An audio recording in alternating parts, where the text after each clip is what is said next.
Hello नमस्कार दोस्तों, स्वागत है आप सभी लोगों का सीडीपीजी वाला पे। मेरा नाम है योगेश लहानकर। आइए इस छोटे से सेशन में जानते हैं कि जेएनयू डेप्रिवेशन पॉइंट्स एग्जैक्टली देता कैसे हैं।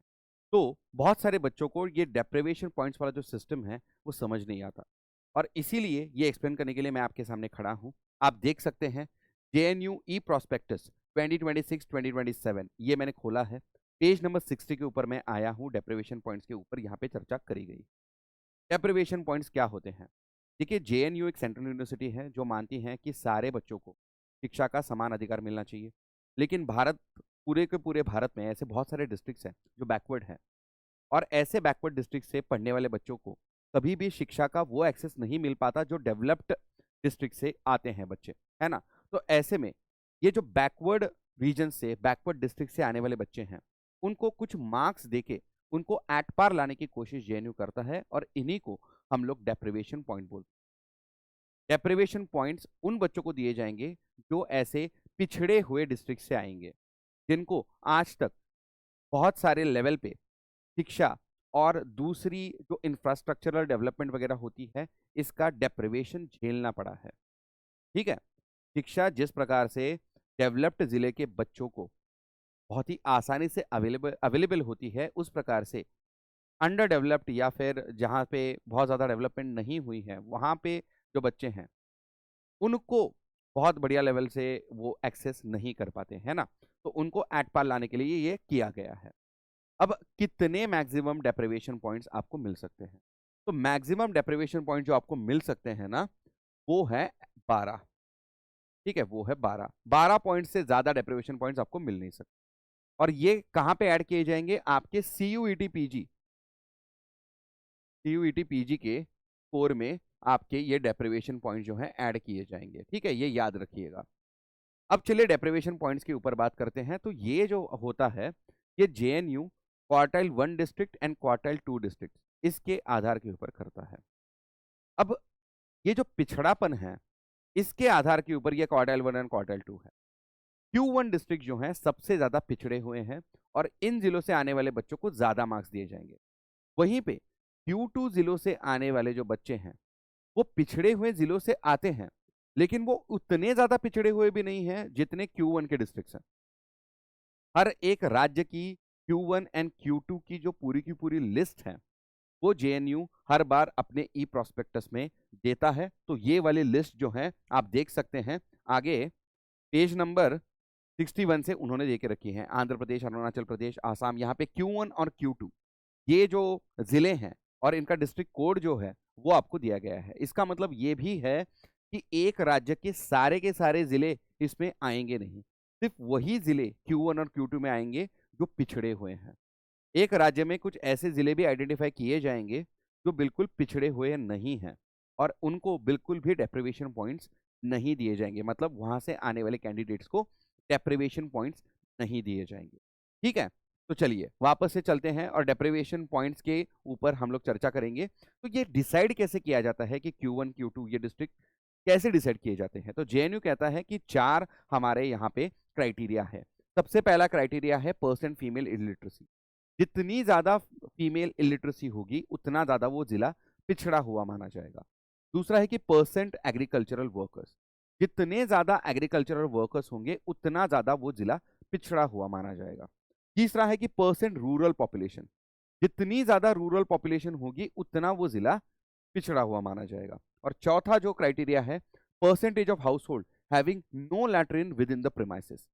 जिनके घर में पक्के टॉयलेट्स नहीं हैं, वो जो घर है उनका परसेंटेज कितना है। जितने ज्यादा ऐसे घर होंगे जहां पे पक्का टॉयलेट नहीं है उनके पास, उतना ज्यादा पिछड़ा हुआ जिला उसको माना जाएगा। इस प्रकार से इन क्राइटेरियाज के ऊपर बेस्ड Q1 Q2 जिलों की लिस्ट जो है जेएनयू बनाता है। अब आपको क्या देखना है as a student who has already appeared CET PG? आपको ये देखना है कि भाई साहब, क्या मैं Q1 या Q2 जिले से आता हूं या नहीं आता हूं। ठीक है। एक ऐसा मेल कैंडिडेट जो ना तो Q1 से आता है और ना ही Q2 डिस्ट्रिक्ट से आता है, उसको 0 डेप्रिवेशन पॉइंट मिलेंगे। ठीक है, ये याद रखिएगा। मेल कैंडिडेट की बात कर रहा हूं मैं। अगर एक मेल कैंडिडेट जो अपने राज्य में एक ऐसे डिस्ट्रिक्ट से आता है जो ना तो Q1 है और ना ही Q2 है, तो उसको 0 डेप्रिवेशन पॉइंट्स मिलेंगे। लेकिन अगर आप एक ऐसे मेल कैंडिडेट हो जो एक जिले के Q1 डिस्ट्रिक्ट से आते हो, तो ऐसे में आपको डेप्रिवेशन पॉइंट्स मिलने की संभावना है। लेकिन इसमें भी आपको थोड़ा सा गौर फरमाना होगा।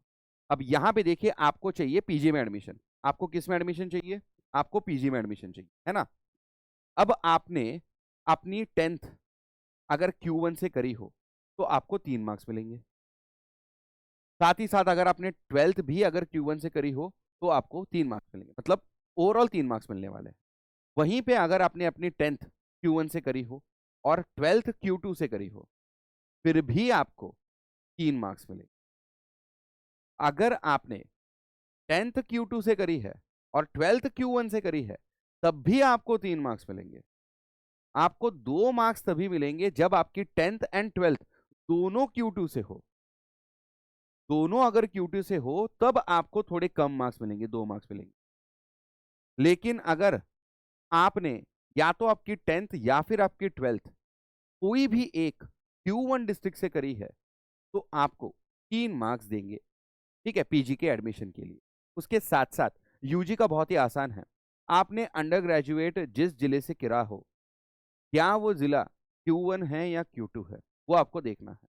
अगर वो Q1 है तो आपको 3 मार्क्स मिल जाएंगे, और अगर वो Q2 है तो आपको 2 मार्क्स मिल जाएंगे। ठीक है, तो 10th और 12th वाला आई होप आपको समझ में आया होगा। 10th एंड 12th इनमें से कोई भी अगर आपने Q1 से करा हो तो आपको Q1 के 3 मार्क्स मिलेंगे। लेकिन अगर आपने 10th एंड 12th दोनों ही Q2 से करा हो तो आपको Q2 के 2 मार्क्स मिलेंगे। और वहीं अगर आपने अंडर ग्रेजुएट Q1 से करा हो तो 3 मार्क्स मिलेंगे, Q2 से करा हो तो 2 मार्क्स मिलेंगे। राइट, आगे बढ़ते हैं। इसके साथ साथ इन्होंने यहाँ पे ये भी बोला है कि अगर आप कश्मीरी माइग्रेंट हो तो आपको 5 डेप्रिवेशन पॉइंट्स यहाँ पे दिए जाए, कश्मीरी माइग्रेंट। ठीक है, आप कश्मीरी माइग्रेंट हो तो, लेकिन इसके लिए आपके पास दस्तावेज होने चाहिए, ऐसा उन्होंने बोला है। ठीक है, कि आप सच में कश्मीरी माइग्रेंट हो, ये आप प्रूव कर पाओ विथ डॉक्यूमेंट्स। और इसके साथ साथ फीमेल कैंडिडेट्स के लिए एक बहुत ही बढ़िया यहाँ पे न्यूज़ है कि वो ये है कि भाई देखो, female candidates as well as transgenders, अगर फीमेल कैंडिडेट हैं और अगर वो SC ST OBC non criminal PWD या ऐसी किसी कैटेगरी को बिलोंग करती हैं, और इन्होंने अपनी शिक्षा या तो Q1 या फिर Q2 किसी भी जिले से करी हो, उनको फ्लैट 7 मार्क्स दिए जाएंगे।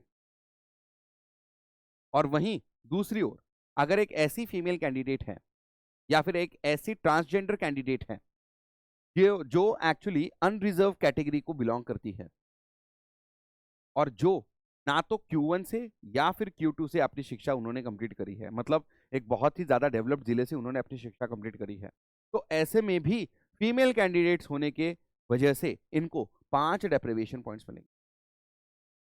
तो आप फर्ज कीजिए एक ऐसी फीमेल कैंडिडेट है जो ओबीसी कैटेगरी को, ओबीसी नॉन क्रिमिनल कैटेगरी को बिलोंग करती है, जिन्होंने अपनी शिक्षा Q1 या Q2 से करी हो, तो इनको इमिडिएटली 7 मार्क्स मिल जाएंगे।